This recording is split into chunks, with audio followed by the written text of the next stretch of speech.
não parar, não precipitar e não retroceder. Então dizer para esse cara, sabe quando nós vamos parar? Nunca. Nunca na sua porca vida. Né?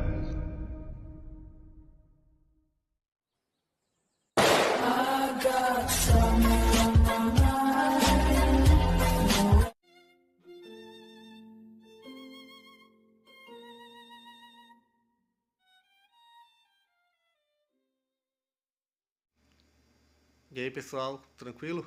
Então vem aqui antes do vídeo começar, pedir para vocês se inscreverem, quem não for inscrito, compartilhar, curtir, comentar. Quem puder seja membro do canal, que isso ajuda bastante. Tem também o link do Apoia-se. Quem puder ajudar nosso canal e apoiar financeiramente vai ser muito bem-vindo. Mas o mais importante é transmitir o conteúdo e os conhecimentos do professor Olavo de Carvalho para mais e mais brasileiros. Então compartilhe e ajude aí nossa causa. Muito obrigado a todos os membros, apoiadores do canal. Fico muito feliz. Tenho certeza que a gente está no caminho certo. Então fiquem com o vídeo e até mais. Valeu! Vamos ver aqui uma... Aqui, Lucas Mendes pergunta. Na página 11 da apresentação do curso online, você fala dos 3 inimigos da alma: diabo, mundo e carne. Ao falar do diabo, escreve que o diabo não está preocupado em atacar as pequenas coisas, como os adolescentes que se masturbam, mas está preocupado em levar a humanidade para o mal. Assim, isso é excessivamente genérico e talvez dê margem para a má compreensão. Nas aparições de Nossa Senhora, por exemplo, Nossa Senhora fala muito que o objetivo do demônio é a destruição da família. Ou seja, o demônio age contra aquilo que parece pequeno e não tão genérico como contra a humanidade, no adultério, na liberação moral dos filhos e da própria vida familiar. De modo que invoca as famílias a ficarem atentos e ver a prática da oração diária, etc, etc. Não precisa escrever sobre a importância indisputável que o núcleo familiar exerce sobre uma sociedade sã e santa. Muito bem. Qual é a real importância da família?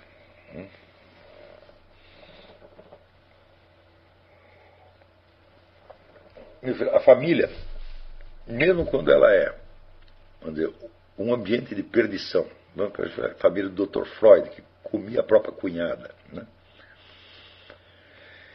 Mesmo quando a família esteja completamente degradada, a família continua sendo importante, ela tem que ser defendida de qualquer maneira. Não é por razões morais que a família tem que ser defendida. A família tem que ser defendida por o seguinte: a família é uma coisa muito anterior ao Estado. O direito privado antecede o direito público. O direito público se baseia no direito privado. E a família é a primeira instituição onde há regras. Então, a família é a base de toda a racionalidade e a possibilidade da convivência humana. Está entendendo? Então, se isso é a família, o que vai acontecer? Os garotos vão se masturbar mais? Falam, não, não é só isso, meu filho. Se fosse isso, está tudo bem, porque dentro das famílias já fazem isso. O problema é que tudo é destruído. E todas as relações naturais entre os seres humanos são substituídas por relações artificiais criadas pelo Estado. Por exemplo, você não vê no Brasil a adoração que se tem hoje pela palavra cidadão? Então, aqui tenho que lembrar de novo, né, o filósofo Leonardo Coimbra, onde ele dizia o seguinte, que Deus criou o homem, Deus criou o ser humano, e a lei criou o cidadão, o qual é o homem mutilado. O cidadão é uma abstração, ele não é a pessoa humana real. O cidadão é o conjunto das funções que você tem dentro da estrutura legal, prescrita pelo Estado. A existência do Estado, então, pressupõe a existência de relações naturais e civis que o antecedem desde a criação da espécie humana. Por exemplo, você não pode conceber ali, vamos dizer, no paraíso terrestre, um Estado. Não tem Estado nenhum. Tem os seres humanos e tem a lei divina que Deus botou dentro deles mesmo. Não é isso? Não tem Estado nenhum. Não há uma terceira autoridade. Não há uma autoridade humana sobre ninguém ali. Então,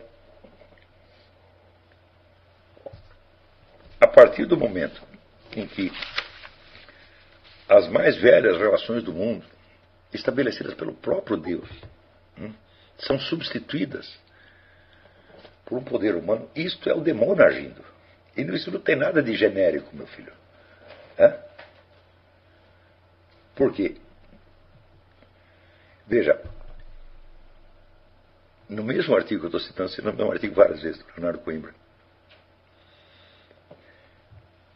ele diz que a lei, ela se considera absoluta e ela exige a obediência incondicional. Não existe permissão de não cumprir a lei, em caso nenhum. A lei não admite exceção a si própria, a não ser que tenha uma segunda lei. Mas todo este universo legal do Estado é criado, vamos dizer, com base numa noção relativística, onde não se aceita mais o princípio divino, não se aceita mais a absolutidade imutável da lei divina. Então, ele diz, a existência da lei, no sentido moderno, é autocontraditória. Porque ela se baseia no relativismo para afirmar a sua absolutidade. Então, a simples existência da lei desmente a sua própria origem relativa. E todo o processo histórico moderno é um processo de substituição das leis ancestrais, divinas, naturais e civis, tá certo? Imemoriais, por novas relações criadas pelo Estado. Então, isso significa o seguinte: a destruição da família é a destruição da própria forma humana.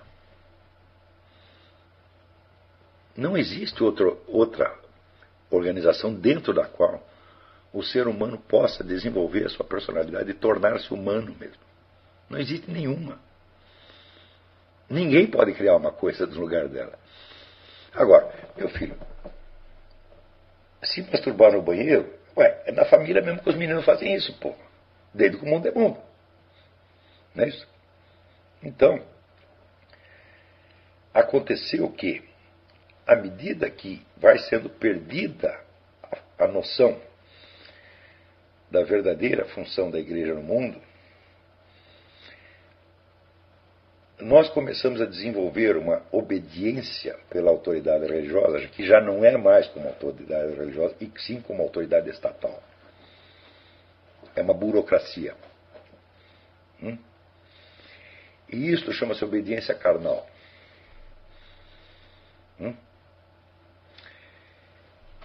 Por exemplo,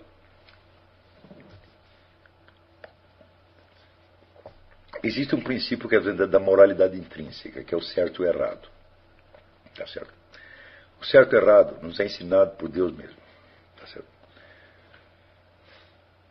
Nós podemos, se você ver as várias civilizações, elas divergirem em muitas coisas, tá certo? Mas há uma série de princípios que são absolutamente universais, que são verdadeiros. Eu não gosto da expressão direito natural.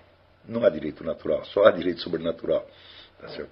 Existe direito sobrenatural e existe direito estatal, direito humano, que os seres humanos inventaram. O verdadeiro direito é sobrenatural, quer dizer, aquilo que Deus ensinou à espécie humana.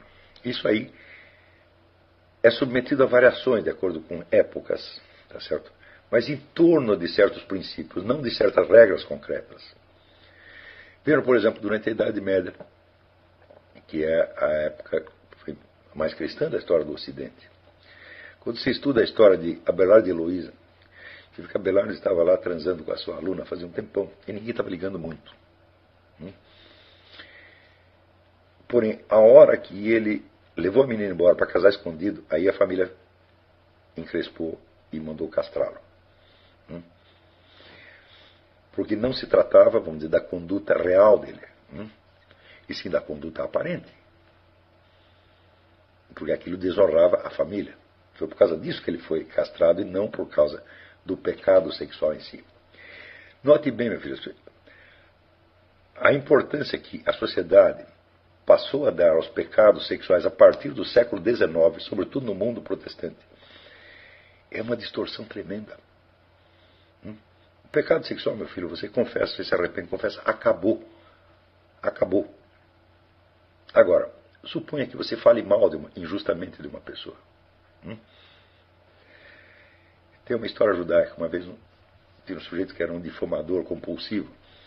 Um dia ele se arrependeu e chegou para o rabino e perguntou: Rabino, o que eu posso fazer para consertar o que eu fiz? Ele disse o seguinte: olha, você pega uma pilha de papel, picota bem pequenininho, tudo, põe tudo dentro de um saco, aqueles milhões de pedacinhos de papel, põe no saco. sobe de um edifício mais alto e joga para o vento. Depois você volta aqui falar comigo. Daí o cara voltou pronto para mim, já espalhei os papeizinhos. Bom, agora cata de volta. Isso é difamação. Ela nunca tem conserto. Está entendendo? Se você rouba uma pessoa, depois você pode devolver os bens, até duplicados, mas e o tempo que ela passou desprovida desses bens que eram delas? Você não pode devolver o tempo. Está compreendendo? Se você comete um adultério, vamos supor, você foi e transou com a mulher do vizinho. De muito bem. Você pode se arrepender, pedir perdão para Deus e para eles. E o marido pode perdoar ela, e deve perdoar. Se ele não perdoar, ele fez uma coisa pior do que você. Porque ele pecou contra o segundo mandamento, que está entre os dois essenciais. Hoje em dia, se você pegar qualquer católico e disser isso para ele, ele fica escandalizado. Eu digo, você não perdoar a adúltera é pior do que o próprio adultério. Eu digo isso por quê? Porque é assim que está no Evangelho. O dever do perdão está infinitamente acima do outro. Por quê? Quando perguntaram a Jesus o que é o absolutamente essencial, ele disse o primeiro e o segundo mandamento. E os outros devem ser interpretados em função desses. Agora, e se você pega a mulher do outro e foge com ela? Ah, meu filho, aí você destruiu a família. Aí não tem mais conserto. Mas fugir com ela é um pecado sexual? Não. Pecado sexual você só comete na hora que você vai para a cama com ela. Você fica na cama o tempo todo com ela? Não. Quer dizer, você construiu uma outra unidade fora. A gravidade da coisa não está no ato sexual, está na destruição da família. Isso aí não tem conserto. Isso é muito difícil de você consertar, ou talvez impossível. Se você mata uma pessoa, não tem mais volta. Então, agora, eu vejo que todos esses outros pecados, que para mim estão muito claros, os católicos que eu conheço são praticamente indiferentes a todos eles. Por exemplo, a negação do perdão. Existe um verso do poeta italiano Sergio Corazzini, que a mulher dele fugiu com outro e depois ela pede perdão, pede para voltar. E ela manda perguntar se ele perdoa. E ele responde: dite loro che perdonino sempre, sempre, tutto, tutto. Esse aqui está certo. Então essa é a obrigação. Se você perguntar o que é o amor ao próximo, o amor é essencialmente o perdão. Porque Jesus Cristo disse: amar uns aos outros como eu vos amei. O que Jesus Cristo veio nos dar essencialmente? O perdão. Este é o grande dom. Se você não é capaz de exercer o perdão, meu filho, então os palpites que você tem a dar sobre a moral sexual do outro, é melhor tu ficar quieto. Eu já vi tanto mal acontecer por causa disso, tanto mal. Porém, os pecados sexuais são acusados em público. E a falta do perdão? É uma coisa íntima, ninguém sabe. Então, as pessoas invertem a ordem e está com a consciência tranquila. Por quê? Está apegado a uma coisa que se chama obediência carnal. Está obedecendo, vamos dizer, a uma regra social que te pune e te castiga. Ora, você veja,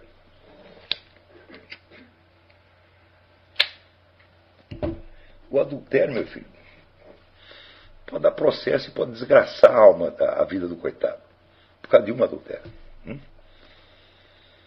Então, leva na delegacia, dá uma queixa contra você, inventa qualquer coisa, desgraçou sua vida. Aqui nos Estados Unidos a lei de família é uma coisa horrorosa, porque destruir a vida do cidadão é uma coisa mais fácil. E você acha que isso é menos grave do que um adultério? Não? A simples existência dessas leis é infame. O que Jesus Cristo fez com a mulher adúltera? Ele perdoou imediatamente, né? Agora, e se fosse um assassino? Jesus ia perdoar e dizer: está tudo limpo? Não. Ele diz, agora você tem que pegar a viúva, tem que pegar os órfãos, e você vai ter que cuidar deles. Pelo resto da sua vida. Se você fez desses pecados que deixam marcas, você tem que passar o resto da sua vida limpando a marca. Como o caso desse padre Maciel, aí, um dos legionários de Cristo, que abusou dos meninos durante 50 anos. O que o Papa fez com ele? Agora tu te tranca num quarto, passa o resto da sua vida em penitência. Não é assim, está perdoado, está limpo. Né? Está entendendo? Então, a partir do momento em que o Estado passa a regular as relações matrimoniais, meu filho, tudo se perverte. Tudo, tudo, tudo. Porque agora, vamos dizer, quem está defendendo o seu casamento não é a sua consciência, não é a sua comunidade, não, é a polícia. São os tribunais. E isto pesa sobre a vida humana de uma maneira horrorosa.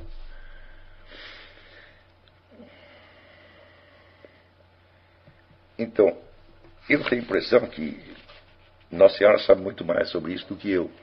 Eu até onde pude perceber, a destruição da família é uma coisa infinitamente mais grave do que o que se chama a liberação dos filhos. Entendeu? E dizer, essa imoralidade mais visível.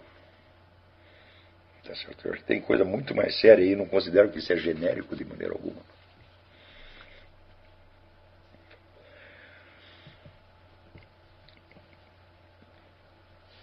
Veja, você tem muitos casos na Bíblia em que um comportamento sexual inconveniente é perdoado imediatamente. Até quando ele implicou coisa pior, como no caso de Davi. Né? No caso de Davi, Deus puniu, claro, matou o filho de Davi. Mas por quê? Por causa do adultério ou por causa do homicídio? Hoje em dia, o sujeito que chega para mim e disser que o menino que se masturbou no banheiro vai para o inferno junto com Joseph Stalin, eu digo, você é um monstro. Essa é uma mentalidade monstruosa. Onde aqueles grandes pecados que deixam marcas indeléveis para sempre são nivelados a um mero adultério. Quer dizer, estão brincando. Outra coisa, a palavra adultério na Bíblia, tá certo? Ela sempre vem sobrecarregada de segunda e terceira camada de sentido. O adultério é também uma imagem da infidelidade ao próprio Deus, ao culto de ídolos. Olha, o direito de família hoje é um ídolo. O direito de família, como está no Estado, é um ídolo. Se você leva isso a sério e você acha que isso é cristianismo, não estou dizendo você, não vai entender como uma crítica pessoal, não estou falando de você, evidentemente, estou falando de modo mais genérico. A partir da hora que o Estado interfere nessas coisas, todo o panorama fica todo nublado, todo confuso, e você se orientar moralmente no meio disso é muito difícil. Então, claro, se você comete adultério, é um pecado, sim. Tá certo? Mas eu acho que não perdoar um adultério, eu acho que é mais pecado. Já tinha pensado nisso? Então, quando... Vocês lembram uma aula que eu dei um tempo atrás?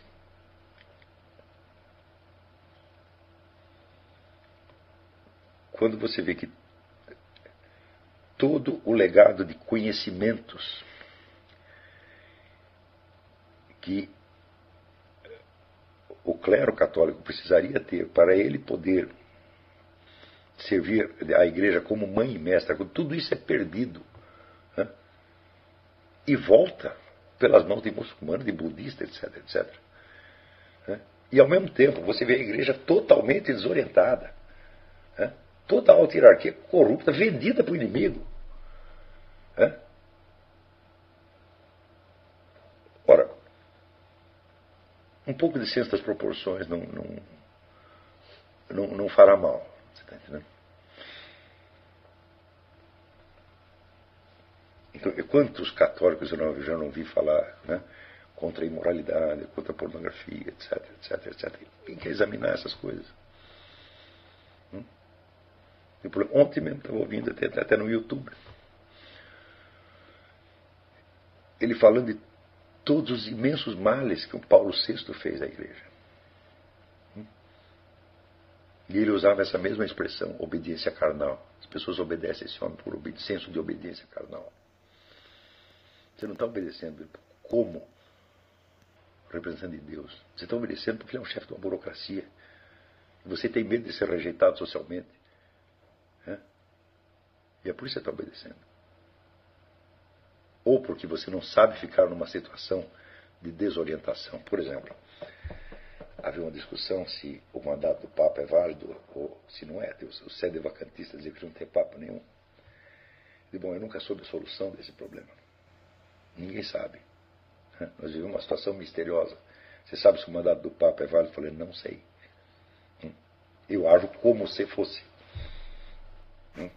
Mas não posso afirmar. Eu não sei a solução disso.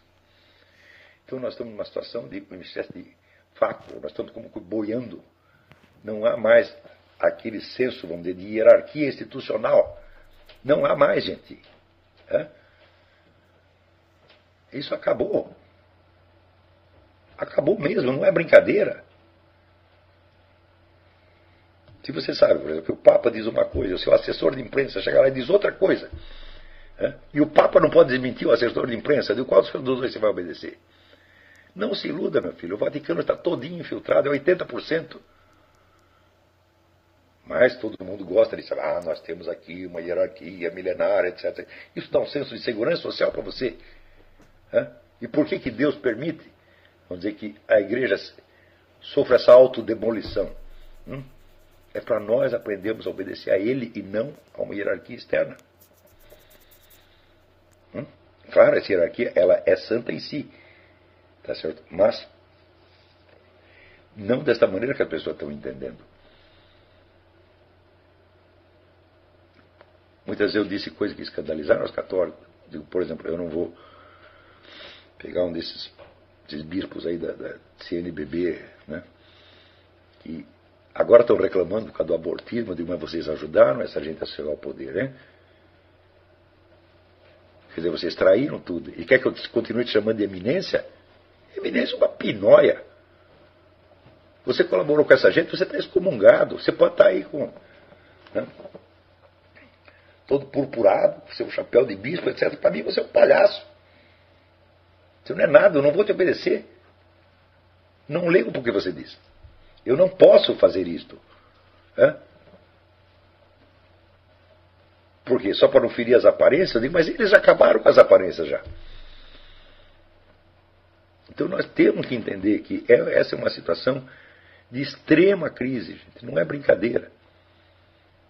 Agora, nunca confunda, vamos dizer, a lei de Deus com a decência burguesa. Nunca. Aqui, nos Estados Unidos, onde a maioria é protestante, é quase impossível você levar um cara a entender isso. Para um católico é mais fácil para entender. Mas o protestante liga tanto para a decência. Por exemplo, aqui eles têm essa instituição do sujeito que o pastor pecou, ele se confessa em público. E eu acho isso horroroso.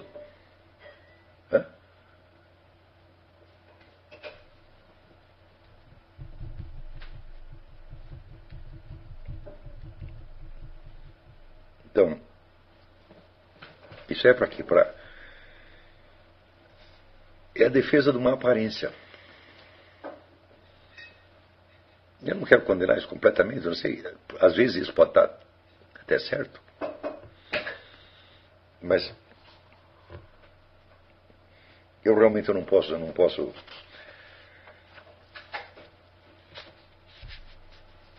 acreditar que essas coisas que eu estou dizendo sejam genéricas. E que a única coisa certa mesmo, o menino ali, ele tem que ensinar para ele isso assim. Peraí, calma aí. Claro que tem que ensinar, mas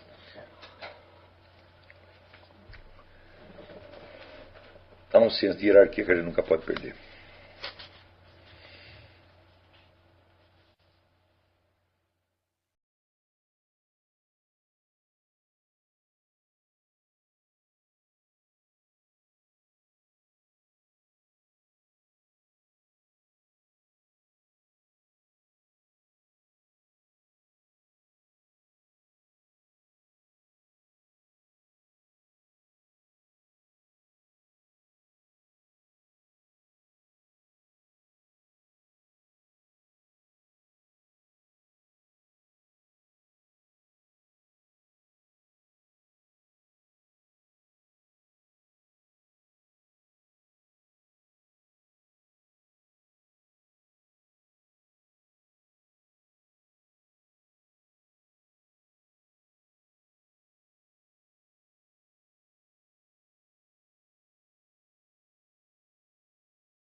Chegamos a mais um final de uma aula, de um vídeo. Espero que tenham gostado. Quem não se inscreveu ainda, se inscreva, compartilhe, comente. Ajude o nosso canal, apoie, seja membro. E ajude o nosso canal a chegar a cada dia a mais brasileiros que precisam muito do conhecimento do professor Olavo de Carvalho. Então é isso aí, fique com Deus, até o próximo. Valeu! Então é isso aí, pessoal, que é o nosso canal, que são alguns livros que eu já li. A maioria foi doação, mas alguns eu adquiri, professor Olavo de Carvalho. Alguns livros se perderam aí que eu emprestei, professor Alexandre Costa, a Bíblia Sagrada. 10 lições sobre Karl Marx. Indico a não ler esse livro, que é muito ruim mesmo. Alguns pensadores aqui que realmente, como o professor Olavo de Carvalho disse, não são pensadores. Valeu, tamo junto aí. Apoie nosso canal, seja membro.